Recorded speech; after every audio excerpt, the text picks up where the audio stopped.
Jēzus nomira par mums. Mūsu grēku dēļ, protams, es pieļauju, ka visi līdz galam to neizpratīs, kā tas viss darbojās un kā tas notiek.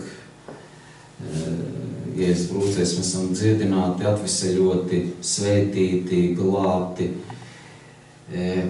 Bet uz ko es gribu norādīt pašu galveno tādu momentu. Dievs varens, spēcīgs, visu zinošs, pilns pacietības un žēlastības, pilns pazemības, un viņš to apliecina ar šo krusta nāvi. Kādā veidā, piemēram, viņš neatbildēja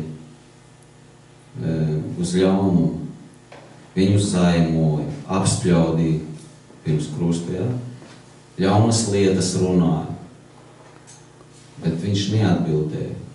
Uz viņu izgāza dusmas, tāpēc, kad redziet, viņš norādīja uz grēku daudziem. Un daudziem cilvēkiem tumsa bija mīļāka, kā Bībelē rakstīts, un tāpēc arī neatgriežās pie patiesības, neatgriežās pie dzīvības. Un te ir tāds, manuprāt, unikums ar to, ka Dievs, kurš varēja vienkārši tā, ar vienu žestu, un visi ienaidnieki aiziet bojā momentā. Vienu tādu žestu iztaisīt, un visi aiziet bojā. Leģionu eņģeļi kalpo viņam. Viņš visu ir radījis, arī pat tos leģionu eņģeļus, viņš visu ir radījis. Un viņš atļāvās, ka viņu nonicina, pazemo, izgāž dusmas, apspļauda, paņirgājās par viņu. Tāds ir mūsu Dievs, tik pazemīgs. Tas nozīmē to, ka viņš ir pāri visam šim ļaunumam, pāri. Vai cilvēks ir spējīgs būt pāri, un Dievs grib, lai mēs būtu pāri šim ļaunumam, kas ir pasaulē.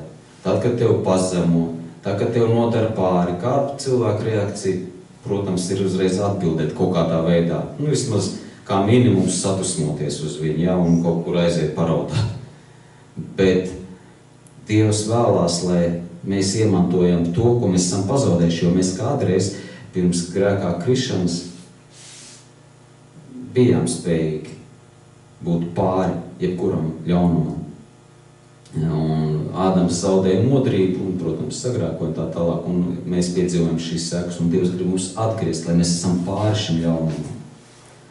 Līdz ar to, pieņemot svēto vakarēdienu, mēs principā ņemam dalību, ja izsekam vienotību Dieva īpašībās. Tajās īpašībās, ko Dievs ir ielicis ikvienā cilvēkā, bet cilvēks to ir pazaudējis.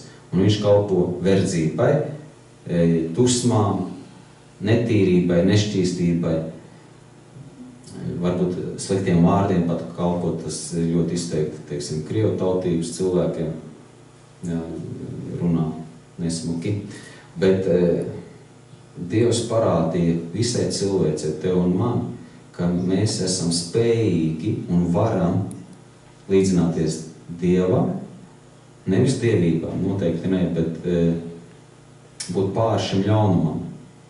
Daļa no, jā, varētu teikt arī no dievības, jā, jo tas ir dievišķi, tas ir svēti, šķīsti, dzīvot, neatbildot uz ļaunumu ar ļaunumu, nedusmoties, piedot cilvēkam, iemantot šo izpratni. Jo mums jau ģimenē parasti mazās lietās mēs redzam, ka mēs nestāvam pāri ļaunumam. Mums gribās dusmoties, gribās pārmest kādam. Tās ir mazas lietas, bet Dievs uz sevi uzņēma un parādīja visai pasaulē, ja, kad mums ir jādzīvo pāri šim ļaunumam, jāpiedod tuvākajam. Un iedomājieties, šāds varens Dievs, viņš ne tikai bija tādā veidā pazemīgs, bet viņš bija tik pazemīgs, ka viņš iemiesojās cilvēka ķermenī. Viņš bija reāli cilvēks, un tāpēc daudz viet viņš pasvītro cilvēka dēls tiks nodots cilvēka rokās. Cilvēka dēls, jā, viņš visu laiku piemin cilvēka dēls. Viņš izmantoja nevis savu dievišķību, tā izpratnē, ka viņš tagad dzīvo pārdevīgi un visiem parādi, un kas ir saimnieks, ja, tā kā mums parasti cilvēkiem gribās, ja, dūri galdā un es esmu saimnieks un tā. Nē, viņš bija pazemīgs. Viņš bija tik pazemīgs, ka viņš ietērpās cilvēku miesā, lai parādītu tev un man piemēru. Un viņš parādīja piemēru līdz nāvei. Jo nav lielāks mīlestības par to, kā atdot savu dzīvību par tuvāko.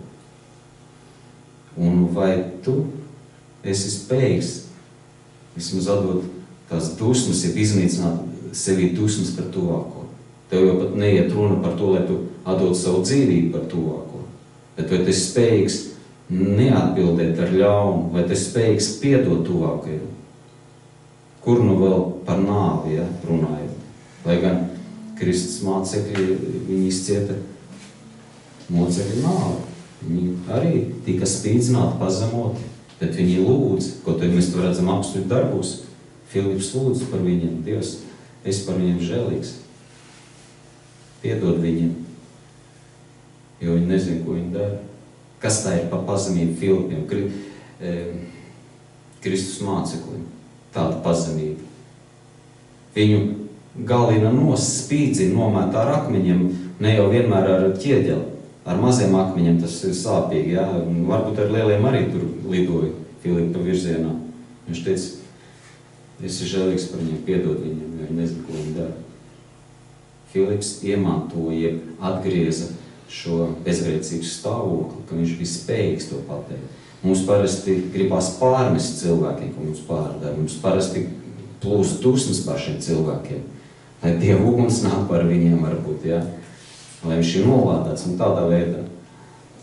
Un es nezinu, kā tas darbojās tieši, kad Kristus brūcējs tu esi cietināts. Tā ir sava veida tāda lieta, ko mēs sapratīsim tikai mūžībā.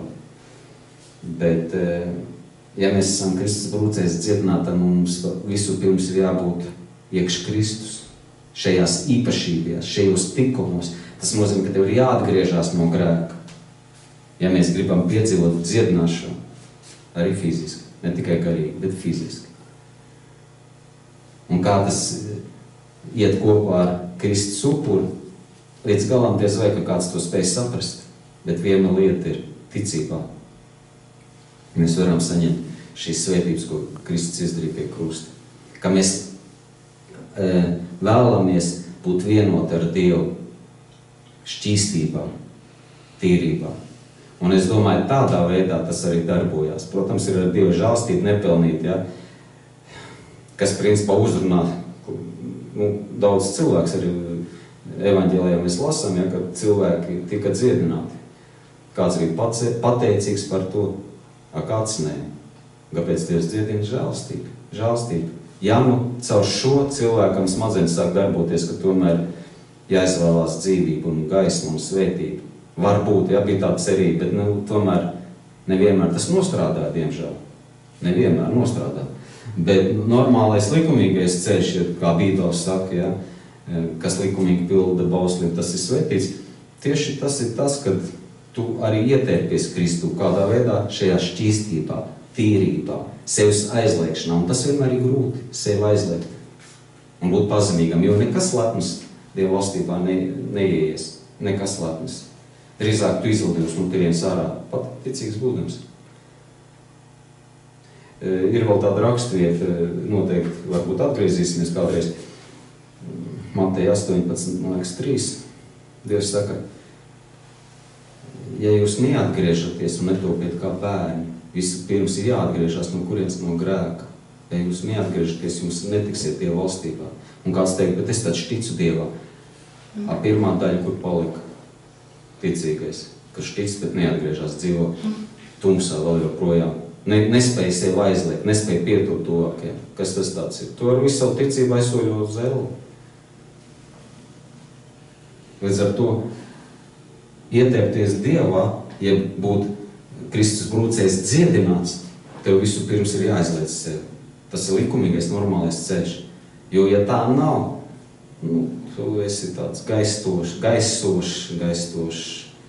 pļāpa un kas saka, bez satura. Šodien tu runā tā, rīt tādu savādāk. Dzīvo iekārēs, dzīvo savos vecos ieradumos tā vietā, lai atgrieztos. Līdz ar to Dievs caur Pāvilu saka, pirms jūs pieņemat vakarēdienu, izmeklējiet savu sirdi. Mums kaut kādā mērā jāšausta sevi, lai mēs neatslābinātos, bet saglabātu modrību par savu dvēseli un negrēkotu. Un Dievs bija tas, kas parādīja piemēru ar savu pazemību, loģisku mīlestību uz tevi un uz mani, kas ir pelnījuši ēlas liesmas, un viņš ir nomirs par mums, lai mēs iemantotu mūžīgo dzīvību. Viņa brūcēs. Un tāpēc mēs šodien pieņemsim vakarēdienu, lai Dievs ir žēlīgs par mums, ka mūsu dzīve izmainās, ka mēs tiešām saņemam šo maizi dienšķo, kas dod mums spēku sekot Dievam.